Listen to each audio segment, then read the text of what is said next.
everybody, Andrew here, and today in the kitchen with Andrew we're going to make homemade marshmallows.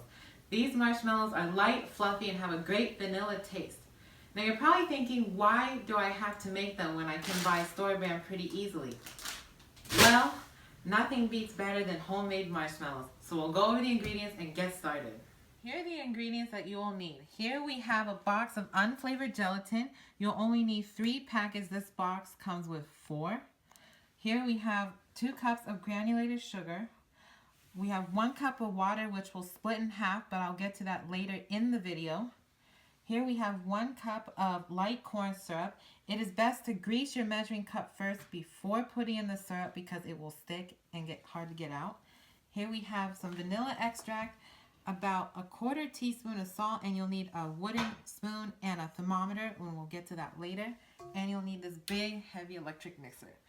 So let's get cooking. Okay, so the first step is to pour at least half the water in the bowl of your mixer. Let's make sure it's 1/2. Perfect. And so now we're going to add the 3 packets of the gelatin. 1, 2, and 3.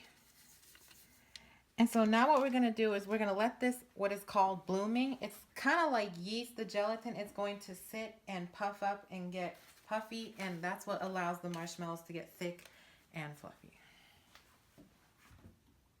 The next step is to put the remainder of the ingredients minus the vanilla in this saucepan. First we're going to add the water, and then we're going to add our 2 cups of sugar. Any that's stuck to the bowl.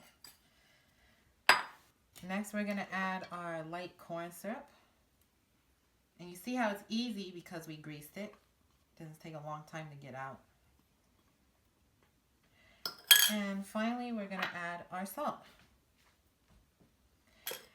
And what we're going to do now is just mix it a little bit before we put it on the stove top.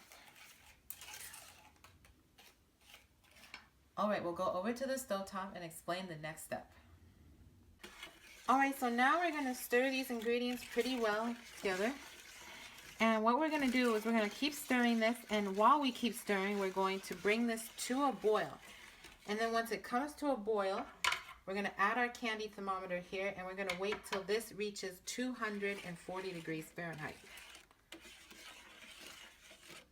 Okay, now that our mixture is now at a boil, as you can see here, we're now going to leave this boiling, and we're going to take our candy thermometer and we're going to place it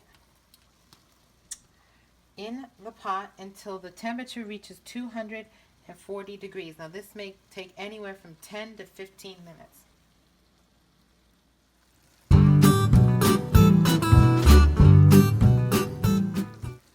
Alright, our mixture has reached 240 degrees. As you can see here, it is nice, thick, and glossy. So now we're going to take it over to the mixer, and I'll explain the next step. Alright, so now what we're going to do is we're going to add this sugar syrup slowly to the bloom gelatin. And so first we're going to turn on the mixer and start at slow speed.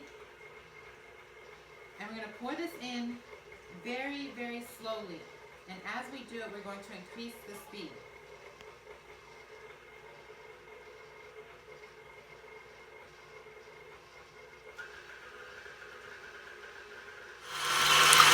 So now we're going to mix this until this becomes very fluffy, very white, and very thick, and the whole mixture doubles in volume. We're going to mix this for 10 minutes total.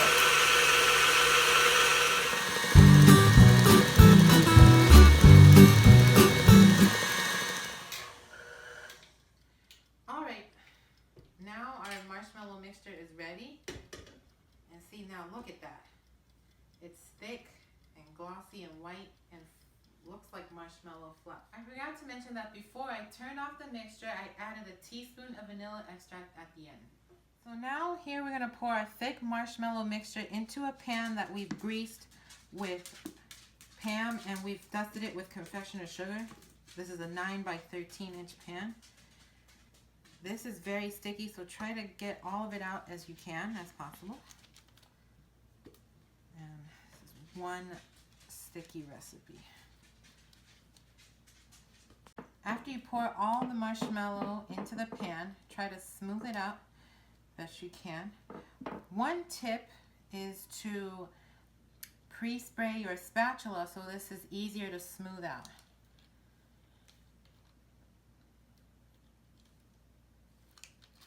Now that we've poured the mixture into the pan, we're going to sprinkle some powdered sugar on the top. This is just to give it a nice dry top, nice dry edge, so it has the feel of a real marshmallow. So just cover that completely. Alright, now we're going to wait 5 to 6 hours until this completely sets and it gets firm, and then we'll cut it up and we'll have nice fluffy little marshmallows. Okay, now that 5 to 6 hours have passed, now we are taking a pizza cutter, which we greased and dusted with powdered sugar, and we're cutting the marshmallows into squares. So we'll be back when we're done cutting all these up. Alright, here we have our homemade fluffy marshmallows. We have them all cut up, and so now we're going to take a bite and see how they taste. These have a really nice vanilla flavored taste, just like the store. They're nice, light, and fluffy. Wow. So for these marshmallows, we can use them for many other uses. For example, you can make your own homemade s'mores, or you can melt these and make your own homemade marshmallow fluff. Thank you for joining with me in the Kitchen with Andrew. Make these at home. These are great, especially for the holidays, and we'll see you next time. Ciao.